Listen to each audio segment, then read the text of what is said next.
Join me today as we talk about some updates to GenCon's policies regarding wagons and strollers and such within the exhibit hall.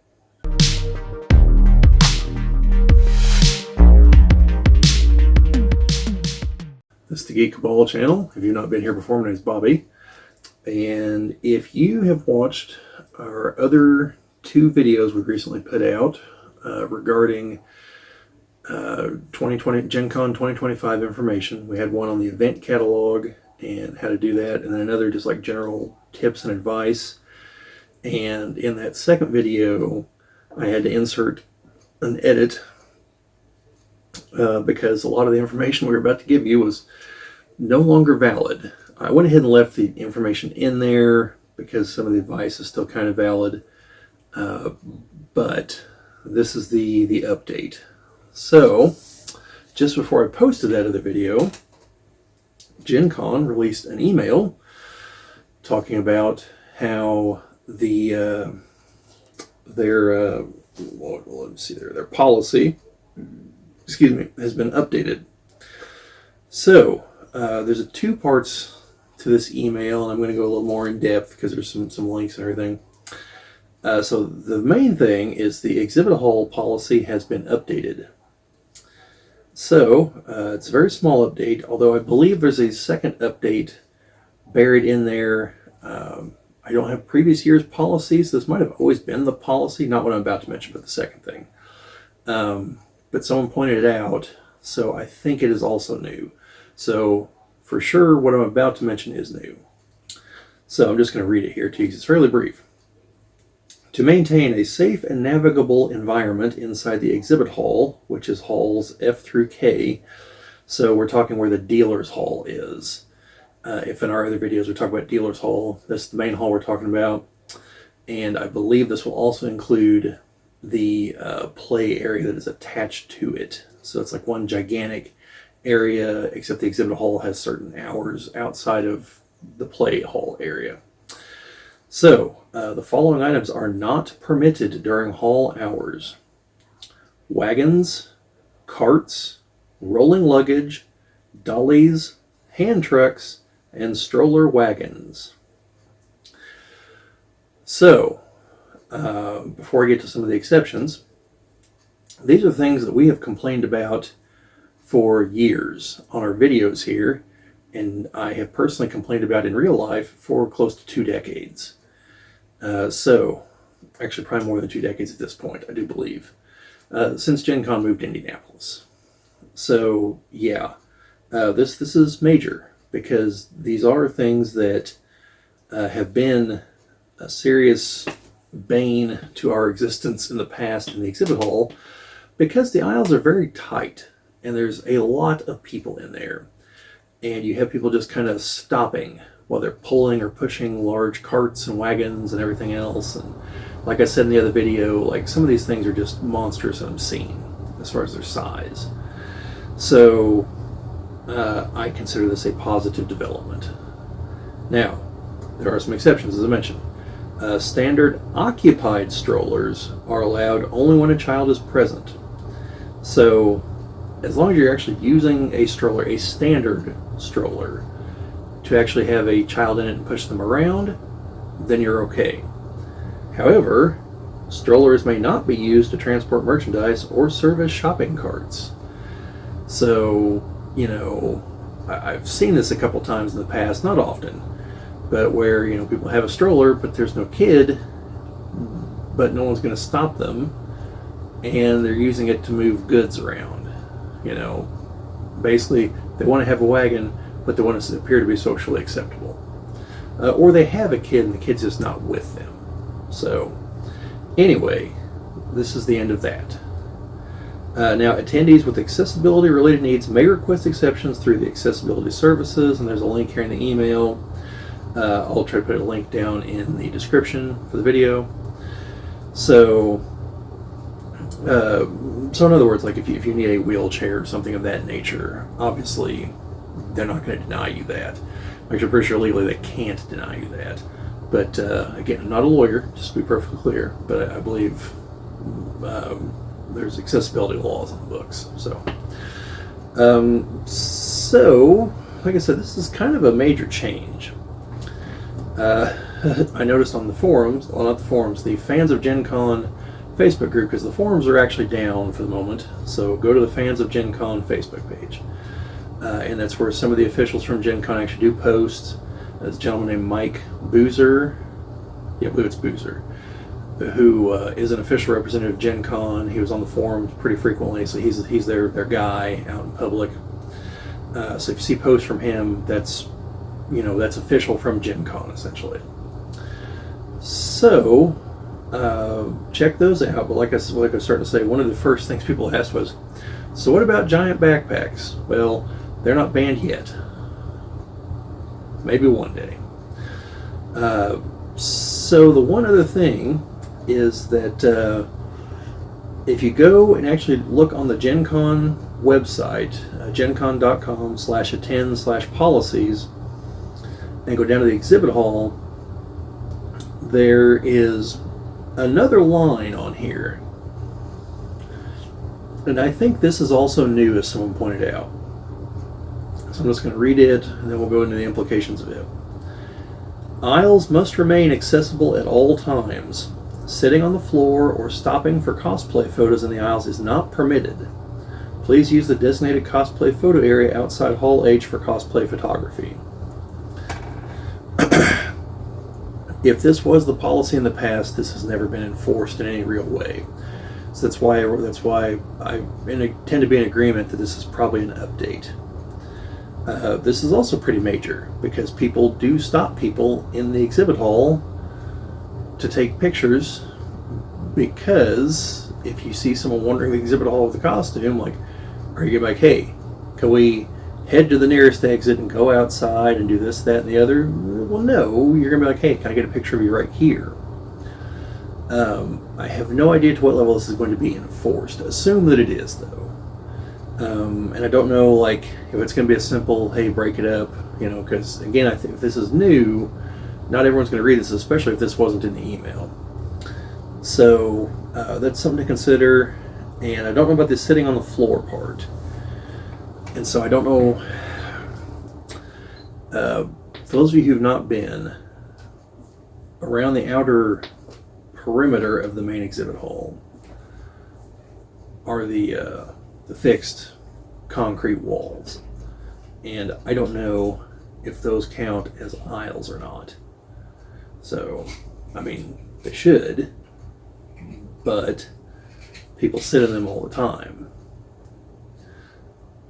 and so I don't know if they're gonna make people not sit in them, because it says right here you can't sit in the aisles. Same thing with the stopping for photos, because those areas, at least at the back of the hall, are a lot less traveled, and that's why people sit there. And there's actually pretty large areas where there's nothing there, so people sitting there aren't really disrupting anything. Now, at the front of the hall is a different matter. By front, I mean the side where the primary entrances are into the exhibit hall. So it's kind of hard without a photo up here to talk about front and back and everything. But the back side has no public entrances. The only entrances on the back side are, I think, for exhibitors and convention center personnel. So I would think sitting back there is probably still all right. But that's speculation on my part. If they tell you to move, then move. But on the front side, lines do form up there, and so people sitting there, it can be disruptive, but they also sit in line with the trash cans. So, like, there's not going to be a flow of people there because they have to move around the trash cans anyway. So typically the flow of people is a few feet out from the wall. So I don't know if they're going to talk about that. I think they mean the actual, like, internal aisles within the dealer's hall. But I could be wrong with that. So, if someone tells you to move, if someone from GenCon tells you to move, plus You definitely don't want to sit in those aisles anyway. You'll get run over.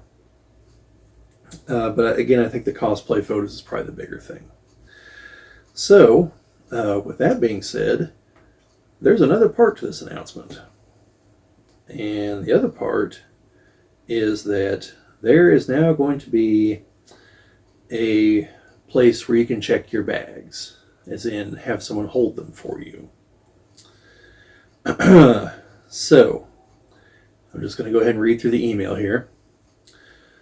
Storage services are coming to GenCon 2025. We've heard you loud and clear over the years. Between massive dice hauls, board game loot, and that one seriously overstuffed wagon, it was time.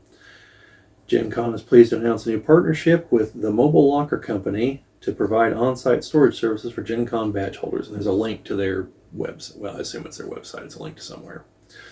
Attendees with valid badges can take advantage of storage services on a first-come, first-served basis. You'll have the freedom to access your bags, wagons, or strollers throughout the day. Keep in mind that if you cannot consolidate, there will be an additional charge for new items, such as additional bags, carts, luggage, etc. How it works. The cost for storing each bag or large item, i.e. strollers, wagons, is $20. To check in, you'll need to show your valid GenCon badge. Payments are cashless, and you will receive claim tickets through the Mobile Locker Company system. Remember to take a picture of your claim ticket in case you misplace it. It's important to pick up your items by the end of each day. Any item left behind will result in an additional fee for the next day. The storage area is located on the second floor of the Indiana Convention Center in room 231. For policies and terms of service, please visit, and there's a link to their policies page. And I'll put those links down in the description too. Hours of operation will be Thursday, July 31st to Saturday, August 3rd, 9 a.m. to 7 p.m., Sunday, August 4th, 9 a.m. to 4 p.m. So, that is an hour before the dealer's hall opens and an hour after it closes, Thursday through Saturday, and then Sunday will be an hour before it opens, but then it stops when the dealer's hall closes at 4, which is when GenCon is over. So on Sunday, make sure you're there before 4 to get your stuff. So basically what they're saying is there's limited room, so don't think 75,000 people are going to be able to all take advantage of this. I would be hard-pressed to think that more than a couple thousand would, but I don't know what their organizational structure is going to be, so we'll see. Plus, there'd have to be one huge line, unless that is a very efficient system inside there. So keep these things in mind. So it's $20 for each bag or large item. But you have the ability to come in and out and to check things in and out once you have secured a spot, however that works. So the way I'm reading it, depending on how you're going to do it, you might want to, as soon as possible on Thursday, secure a spot for yourself. And you might want to literally just leave an empty bag in there and then take another bag with you into the convention center. Do your shopping. Then take your ticket back and like literally swap the bags or dump from one to the other or whatever. And so I think that's what people are going to do. Now, if you're like stockpiling bags in there, it's going to start to cost you at some point. So keep that in mind. But yeah, this is something that people have been asking for a while. Now, the way it's been envisioned in the past is a system of lockers, like they do at some other conventions. And this is a company, obviously, based on their name, that does mobile lockers. But this sounds like this is a check system. Now, there could be lockers there that they are going to use for organizational purposes. But you, if I'm reading this correctly, you will not have direct access to a locker. This will be more like picking up your dry cleaning. You know, you'll give them a ticket and they'll give you your stuff. But your ticket entitles you to the whole day from what I'm reading here. So, you know, you go there and, hey, I need my bag to put stuff in, take stuff out, whatever. But yeah, that's that's what I'm seeing here now. Yeah, we'll have to see how this all works out. So, here in about 2.5 months, I will let you fine folks know how this all panned out. I don't know if we're going to attempt to go for any of this or not, because I think if you're not like on the spot at 9 o'clock on Thursday morning, that you're probably going to be out of luck on this whole thing. So that's a suspicion on my part, but we'll see how that pans out. But anyway, that's all I've got here, folks. So let me know what you guys think down in the comments. Like, share, subscribe, all that fun stuff. Sharing and commenting will help us grow the channel. I always appreciate it. Subscribing, obviously, that's the name of the game here on YouTube. But yeah, that's all I've got. So other than we might try to get together and do a video talking about what we're going to try to do at GenCon. But that could be at any point in the next 2.5 months. So, and if any other things pop up, we'll try to do videos on them. But yeah, that's all I've got. So, be seeing you folks later, hopefully at the convention.